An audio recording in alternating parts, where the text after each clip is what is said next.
Just in a traditional way, যেখানে আমি বোর্ডে একে একে তোমাদেরকে সিম্পল ভাবে বুঝিয়ে দিব. Okay?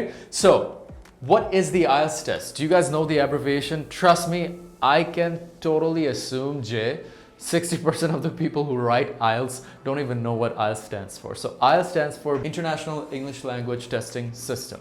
And IELTS টেস্টটা টিপিক্যালি দুই ধরনের হয়ে থাকে, দুইটা ক্যাটাগরি. সেটা হচ্ছে জেনারেল IELTS এবং একাডেমিক IELTS. জেনারেলটা বেসিক্যালি হচ্ছে ইমিগ্রেশন পারপাস. ধরো তুমি ওয়ার্কার হিসেবে যেতে চাচ্ছ বা পিআরের জন্য যেতে চাচ্ছ, তখন তোমাকে জেনারেলটা দিতে হবে. Academic is whenever you're planning to move abroad for your higher studies. Okay, আরও কিছু ডিভিশন ক্যাটাগরিজ আছে যেরকম UK VI IELTS, CELTS, এই জিনিসগুলো, but I'll cover them in a different video, but এই দুটাই হচ্ছে common types of IELTS. Okay, now IELTS এর আন্ডারে তোমাকে দুইটা জিনিস স্কিলসে টেস্ট করা হবে. সেটা হচ্ছে receptive skills and productive skills. What does receptive skills mean? Basically, whenever you're receiving information, right, which is listening and reading. তুমি যখন শুনছো, কারো মাধ্যমে কথা শুনছো, তখন তুমি কি রিসিভ করছো, right?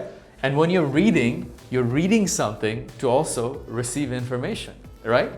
Productive skills is when you're producing information. So, তুমি যখন লিখছো, you're producing information. When you're speaking, তুমি যখন কথা বলছো, তখন তুমি ইনফরমেশন প্রডিউস করছো. যেরকম আমি এখন কথা বলছি, আমি কিন্তু ইনফরমেশন প্রডিউস করছি, রাইট? আমি কিন্তু রিসিভ করছি না, কারেক্ট? সো রিসেপটিভের আন্ডারে তোমাকে লিসেনিংয়ে এবং রিডিংয়ে টেস্ট করা হচ্ছে, এবং প্রোডাক্টিভ স্কিলসের আন্ডারে তোমাকে রাইটিং এবং স্পিকিংয়ে টেস্ট করা হচ্ছে. So there are 4 modules, right, of the IELTS test. Okay? Now, listening examটা হয়ে থাকে 40 minutes-এর, রিডিং এক্সামটা হয়ে থাকে 60 মিনিটসের, রাইটিং এক্সাম হয়ে থাকেও 60 মিনিটসের, এবং স্পিকিং হয়ে থাকে 11 to 14 মিনিটসের. টিপিক্যালি এই তিনটা এক্সাম একসাথে হয়, লিসেনিং, রিডিং, রাইটিং একসাথে হয়ে যায়. সেটা হয় 2 ঘন্টা 40 মিনিট. ওকে, সো টানা ব্যাক টু ব্যাক লিসেনিং দিয়েই শুরু হয়, তারপর রিডিং, তারপর writing and speaking. Depending on the availability of the test centre, স্পিকিংও তোমার এটার পরপরই হয়ে যেতে পারে, সেই দিনই হয়ে যেতে পারে, অথবা একটা ডিফারেন্ট ডেটে হতে পারে, depending on the availability and the schedule of the test centre. Alright, now listening বললাম আমি 40 মিনিটস, এবং লিসেনিংয়ের আন্ডারে 4টা সেকশন থাকে, 4টা সেপারেট সেকশন থাকবে উইদিন দোজ 30 মিনিটস হয়. বাই দ্য ওয়ে, এখানে 40 মিনিটসের মধ্যে 30 মিনিটস হচ্ছে তোমার এক্সাম টাইম, আর 10 মিনিটস হয় হচ্ছে তোমার অ্যান্সার্সগুলো মার্কশিটে নিয়ে আসার জন্য, ঠিক আছে, অ্যান্সার্সগুলো ট্রান্সফার করার জন্য. সো 30 মিনিটসের মধ্যে তোমার এই 4টা সেকশন নিয়ে টেস্ট হবে, যেখানে 40টা কোয়েশ্চেন থাকে. তোমাকে এক্সামের সময় হেডফোনস দিয়ে দেওয়া হবে, ওখানে রেকর্ডিংস প্লে হবে, এবং রেকর্ডিংসগুলো থেকে শুনে শুনে তোমাকে কোয়েশ্চেনের অ্যান্সারগুলো বের করে নিতে হবে. ওকে, এই যে 4টা সেকশন আছে না, 1 2 3 4, এগুলো কিন্তু পার সেকশন একটা একটা হার্ডার হতে থাকে, ঠিক আছে? অ্যাজ ইউ গো ডিফিকাল্টি লেভেলটা একটু বাড়তে থাকে. এখন তুমি হয়তো আমাকে জিজ্ঞেস করো, ভাইয়া জেনারেল আর একাডেমিকে দুইটাই কি সেম লিসেনিংয়ে? ইয়েস, জেনারেল এবং একাডেমিকে দুইটাই সেম লিসেনিং এক্সামটা. রিডিং এবং রাইটিংয়ে তোমার জেনারেল আর একাডেমিকে হালকা পাতলা ডিফারেন্স থাকে. ওকে, এবার আমি আসি যে তোমার রিডিংয়ে কি হচ্ছে. রিডিংয়ে থাকবে হচ্ছে তোমার প্যাসেজেস. ওকে, সো 3টা section.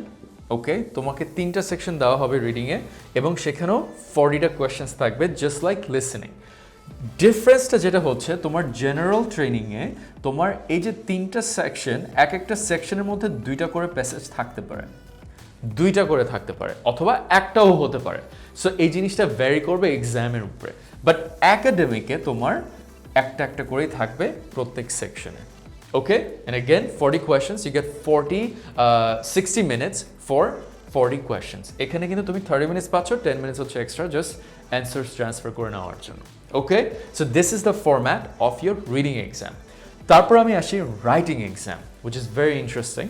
Okay, it's my favorite exam, by the way. No, I think my personal favorite speaking because I'm really good at it, but I also like writing. That's why I also love writing exam. So writing goes for 60 minutes, 60 whole minutes, which is 1 hour. এখানে থাকতেছে তোমার 2টা task. এখন জেনারেলে কি থাকবে এবং একাডেমিকে কি থাকবে? সো জেনারেলে তোমার যেটা থাকবে first, hang on a second, so ফার্স্টে তোমাকে একটা লেটার লিখতে বলবে ফার্স্ট টাস্কে, ওকে, যেটা তোমার 150 ওয়ার্ডস হবে, ওকে, এবং সেকেন্ড টাস্কে তোমাকে এসে লিখতে বলবে which is gonna be 250 ওয়ার্ডস। তোমাকে মাস্ট এই ওয়ার্ড লিমিটটা হিট করতে হবে। এটার নিচে যদি তুমি লেখো তাহলে তোমার কিন্তু মার্কস কাটা যাবে, ঠিক আছে? So you can write this or more but not less than this. So লেটারে 150, এসেতে 250। লেটারটা হতে পারে ফর্মাল, ইনফর্মাল অথবা semi formal, so it can vary, এবং এসে থাকবে একটা টপিকের উপর যেটা তুমি লিখবে। একাডেমিকে যেটা থাকবে তোমাকে ইমেজ বেসড একটা কোয়েশ্চেন দেওয়া থাকবে, এবং সেটা হতে পারে ডায়াগ্রামস অথবা চার্টস, ঠিক আছে? এরকম একটা ইলাস্ট্রেশন দিতে পারে, ঠিক আছে? ওইটা বেসিক্যালি তোমাকে সামারাইজ করতে হবে ফার্স্ট টাস্কে, okay? You have to summarise what's in the image. As I said, charts থাকতে পারে, ডায়াগ্রাম থাকতে পারে। তারপর আসি সেকেন্ডটা, সেম জেনারেল ট্রেনিং এর মতো তোমার এসে লিখতে হবে which is going to be 250 ওয়ার্ডস, এটা 150 ওয়ার্ডস, ওকে? তারপর আসি তোমার স্পিকিং এক্সামে। As I shed, this is my personal favourite. এখানে 11 to 14 মিনিটস তোমাকে স্পেন্ড করতে হচ্ছে over 3 sections, very simple. First section হচ্ছে তোমার ইন্ট্রোডাকশন, তুমি গিয়ে তোমার নাম জিজ্ঞেস করবে, তোমার সম্পর্কে একটু বলতে বলবে, কোথায় থাকো বা anything related to that simple questions that you already know about, okay? যেটা ধরো 2-3 মিনিট ওখানে চলে যাবে। তারপর হচ্ছে তোমার সেকশন 2, সেটা হচ্ছে আমরা যেটা বলি কিউ কার্ড। ওরা তোমাকে একটা কিউ কার্ড দিয়ে দিবে, একটা টপিক দিয়ে দিবে, যেটা নিয়ে তোমাকে 2 মিনিটের মতো বা 3 মিনিটের মতো কথা বলতে হবে। 2 মিনিটে ইউজুয়ালি হয়, 1 মিনিট তোমাকে এক্সট্রা দিবে হচ্ছে তোমার আইডিয়াস এবং থটস জট ডাউন করার জন্য, ওকে? সো এখানে তোমাকে একটা টপিক দিবে এবং সেটা নিয়ে তোমাকে কথা বলতে হবে 2 মিনিটের জন্য, 1 মিনিট তোমাকে দিবে পয়েন্টস লিখে রাখার জন্য। তারপর আসি সেকশন 3 which is ডিসকাশন। এখানে যে টপিকটা দিচ্ছে ওটা নিয়ে তোমাকে 5 থেকে 6টা কোয়েশ্চেন জিজ্ঞেস করবে, যেটা ডিসকাশন হয়, সব কিছু মিলে 14 minutes, alright? That's basically your entire IELTS exam structure and format. This is what you can expect during your IELTS exam. Hope I've been able to make it easy for you to understand what you can expect so that you don't come across any random surprises. আশা করি তোমরা ভিডিওটা দেখে তোমার অনেক help হয়েছে এবং বুঝেছো যাতে তুমি IELTS প্রিপারেশনটা নিয়ে আগাতে পারো। Hope that helped, and if you have any questions, make sure to let me know in the comments. By the way, we have launched an IELTS training program যেখানে literally তোমাকে foundation থেকে advanced IELTS নিয়ে আমরা training দিয়ে থাকি।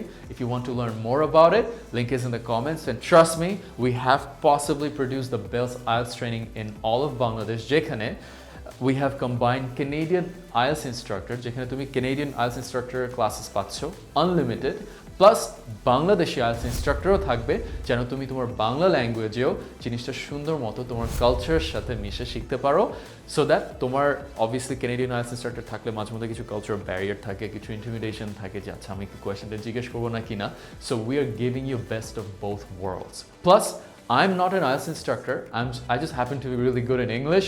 So what I have done is আমার যে expertise of knowing English the way I do, being able to present my communication in English the way I do, I've taken that science and infused it into our course curriculum. ঠিক আছে, যেভাবে আমি English শিখেছি যেটার কারণে আমি আজকে English খুব সুন্দর মতো প্রেজেন্টেবল ওয়েতে আমি বলতে পারি, right? I hope you agree with that.